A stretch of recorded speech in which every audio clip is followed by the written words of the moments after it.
आपका ट्रांसलेशन है जो 2026 में 100% पूछे जाने वाला सेंटेंस माना जाता है। तो देखा जाए इसमें, देखेंगे इसमें सुभाष चंद्र बोस भारत माता के एक महान सपूत थे। अब थोड़ा देखेंगे सेंटेंस में आप कैसे सब्जेक्ट निकालेंगे। देखिए एक महान सपूत थे, कौन थे? जब किसी सेंटेंस में हमें सब्जेक्ट को आइडेंटिफाई करना है या सब्जेक्ट को निकालना होता है तो हम लास्ट में क्वेश्चन करते हैं। अगर कोई इंसान होता है तो वहां पे करते हैं कौन, करते हैं हम लोग भाई यहाँ पे कौन करते हैं, तो निकल जाता है सब्जेक्ट। देखेंगे महान सपूत कौन थे? सुभाष चंद्र बोस। देखेंगे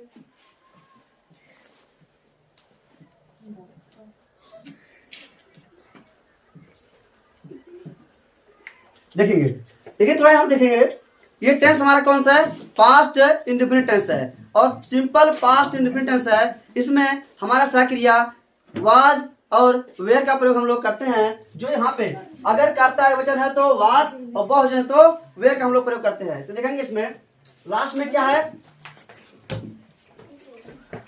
वाज। सुभाष चंद्र बोस वाज क्या थे भाई? देखिए वो थे क्या थे? एक महान सपूत।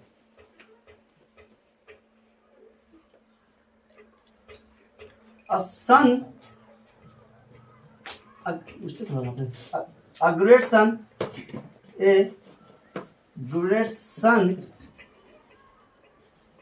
देखिए एक महान सपूत थे या बेटे थे, ठीक? किसके? ऑफ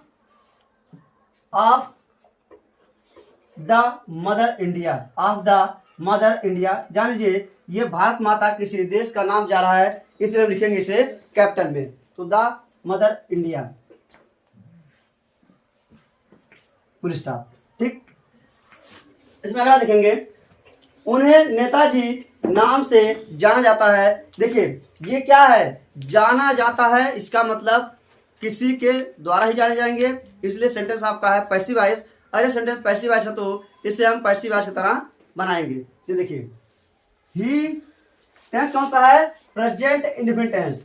जिस वाक्य के अंत में ता है, ती है, ते है आता है उसे प्रेजेंट इंडेफिनिट टेंस कहते हैं। और उसका पैसिव जब बनाई जाती है तो एक वचन कर्ता के साथ इज, बहुवचन कर्ता के साथ आर और आई के साथ आई का प्रयोग हम लोग करते हैं। तो ही इज नोन माता के ये हमारा यहाँ पे पैसिव वॉइस, इसलिए यहाँ पे इज हमारे क्या होता है? एक्स्ट्रा बिग फॉर्म और तुरंत वर्ब का थर्ड फॉर्म का प्रयोग हम लोग करते हैं। He is known the with name किसे? नेताजी। बस यहाँ कामा से नेताजी, बस आप संडे से इतना भी कंप्लीट हुआ। आगे तो देखेंगे इसमें उनका जन्म 23 जनवरी 1897 को कटक में हुआ था। देखिए इसमें देखिए ये टेंस कौन सा बनेगा यहाँ पे? पास्ट इंडेफिनिट टेंस, क्योंकि इसमें क्या है? सिंपल पास्ट टेंस है, इसलिए करेंगे सिंपल पास्ट इंडेफिनिट टेंस में हम लोग वाज वेयर को सक्रिय रूप में प्रयोग करते हैं। देखिए अगर कर्ता है वचन है तो ही, कर्ता वचन है ही है तो वाज, बहुवचन तो है वेयर का प्रयोग करते हैं। यहाँ पे होना चाहिए ही वाज। देखिए उनका जन्म हुआ था, ही वॉज बॉर्न ऑन। देखिए अगर हम लोग कोई महीने के साथ कोई तिथि बताते हैं, डेट बताते हैं, तो उसमें क्या आना चाहिए? तुरंत ऑन का प्रयोग हम लोग करते हैं। ही वॉज बॉर्न ऑन 23 जनवरी। देखिए सर काम लगाएंगे। देखिए कब जन्म लिए थे? 1897 इन कटक। देखिए कटक का नाम है, इसीलिए जब भी कोई नाम होता है या प्रॉपर नाम होता है तो उसे हम लोग हमेशा कैपिटल से उपयोग करते हैं, कटक। उनके पिता का नाम जानकी श्रीनाथ बोस था। हिज फादर्स नेम, या हम उसे इस तरह करते हैं। देखिए यहाँ इस तरह करते हैं हिज फादर्स नेम, या हम इस तरह कर सकते हैं his the name of father, his father. इस तरह में ठीक है, या करेंगे हिज फादर्स नेम, या इसका लगाते हैं यहाँ पे जब हमें कहीं पर का की का सेंस बताना हो और वो रिलेशन उससे रिलेट करता हो तो वहां पे हम लोग अपोस्ट्रोफी का प्रयोग करते हैं, जो क्या करता है का की का सेंस निकालता है।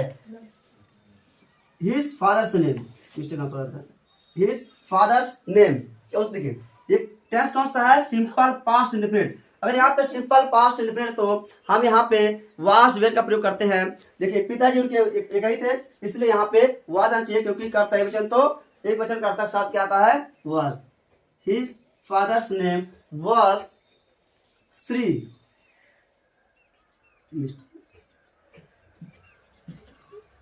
श्री जानकी, जानकी नाथ बोस।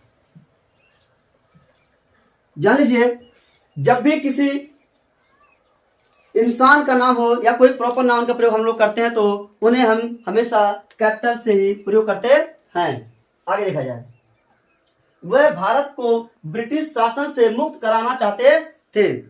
कौन कराना चाहते थे, वह। बस यहाँ क्वेश्चन करिए आपको तुरंत क्या निकल जाएगा, सब्जेक्ट।